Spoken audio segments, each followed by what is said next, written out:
Ça vous arrive d'être dépassé par vos tâches professionnelles, un tas de dossiers sur votre bureau qui ne sont pas traités encore, une dizaine d'appels que vous n'avez pas passés encore et peut-être quelques rendez-vous décalés.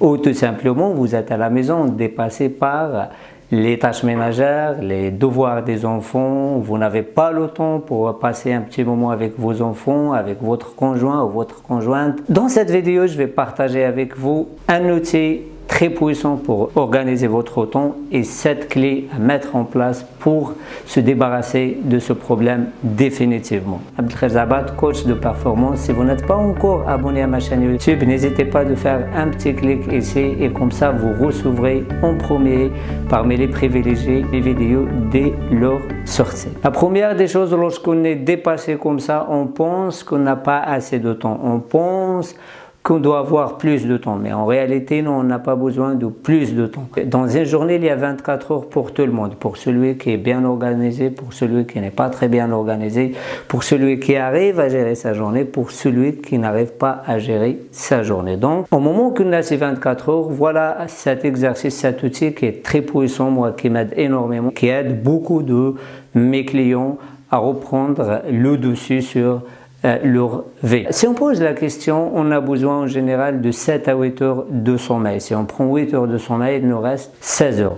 Et si on prend par exemple 8 heures de travail, il nous reste 8 heures. Si on prend par exemple 2 heures de trajet pour le travail, il nous reste 6 heures. Si on prend par exemple 2 heures pour se reposer à la maison, il nous reste 4 heures. Si on prend par exemple 2 heures pour préparer un repas ou préparer des tâches ménagères, il reste quand même 2 heures. Donc dans ces 2 heures-là, on peut avoir un peu de temps pour nous-mêmes, pour nos enfants et pour notre conjoint ou notre conjointe. Donc qu'est-ce qu'il fait en fait qu'on n'a pas le temps? La première des choses, c'est le manque de conscience. C'est le manque de conscience de nos journées, c'est-à-dire on ne sait pas, on n'a pas un outil comptable pour comptabiliser nos journées. Même la personne qui est occupée toute la journée, qui n'a rien, elle arrive à dégager 2 heures de temps par jour. 2 heures de temps chaque jour, donc sur une semaine, plus les week-ends, vous voyez qu'on va dégager beaucoup de temps. Une fois qu'on a pris conscience qu'on a plus de temps que ce qu'on pense, on passe maintenant à l'action. La première des actions à mettre en place, c'est de créer un planning, c'est-à-dire de planifier vos journées, planifier votre semaine, planifier votre mois. Un planning, c'est très important. La plupart des gens, ils débarquent dans leur bureau, ils ne savent pas quoi faire, ils débarquent dans leur cuisine, ils ne savent pas quoi préparer, etc. Donc, un planning pour gérer votre journée dans les bureaux, quelles sont les choses que vous allez faire, les tâches, etc. C'est très important. Avoir un menu par exemple de cuisine à la maison pour les mamans, etc. aussi c'est quelque chose de très important. La deuxième des choses, identifier les voleurs du temps, parce que la plupart des cas, notre temps est volé comme ça, soit sur les réseaux sociaux, soit dans des discussions avec des personnes, soit une sortie dans le couloir par exemple au travail, soit des fois un bavardage avec un voisin ou une voisine, avec un collègue, etc. Et vous voyez qu'il y a beaucoup de choses à faire sur ce côté-là. Donc, une fois que vous avez planifié vos journées, allez identifier toutes ces choses qui vont vous distraire, qui vont vous prendre votre temps et les éliminer. La troisième des choses, une fois que vous avez créé votre planning et vous avez identifié les voleurs du temps, je vous invite à prendre un agenda, c'est-à-dire écrire vos tâches, écrire tout ce que vous voulez faire, les rendez-vous, etc., les appels téléphoniques, du plus important au moins important,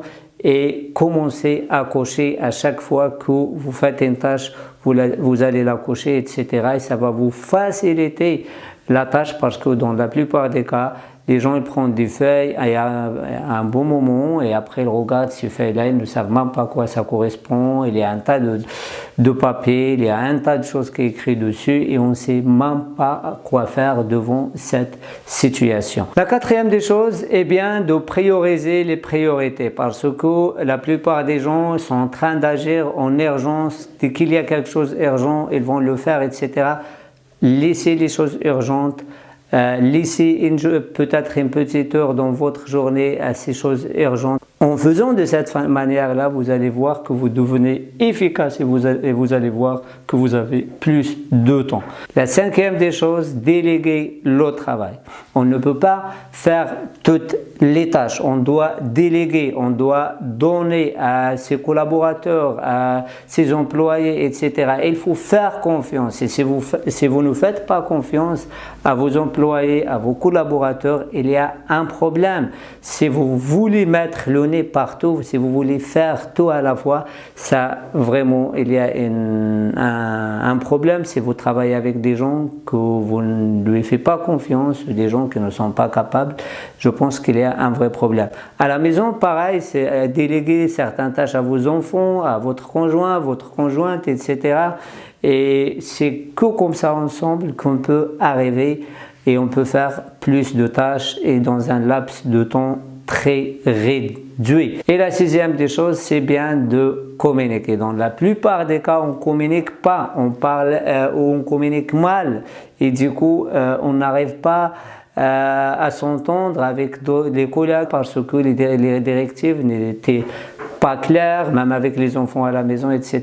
On dit des choses, nous on pense qu'on a compris, mais eux ils n'ont rien compris. Donc lorsqu'on donne des tâches, on délègue des tâches, on communique correctement et on s'assure que notre interlocuteur il a tout compris. Voilà un petit rappel de ce qu'on doit faire. La première des choses, c'est de créer un planning, d'avoir un agenda, d'identifier les voleurs de temps et de prioriser ses priorités, de déléguer et de bien communiquer. Voilà, j'espère que cette vidéo elle est bénéfique pour vous. Merci pour vos partages, merci pour vos interactions et vos commentaires. Si vous n'êtes pas encore abonné à ma chaîne YouTube, cliquez sur la petite cloche et comme ça vous recevrez des notifications dès la sortie de mes vidéos. C'était avec vous Abdelreza Abat, coach de performance auprès des entreprises et des particuliers. Je vous aime et à très bientôt.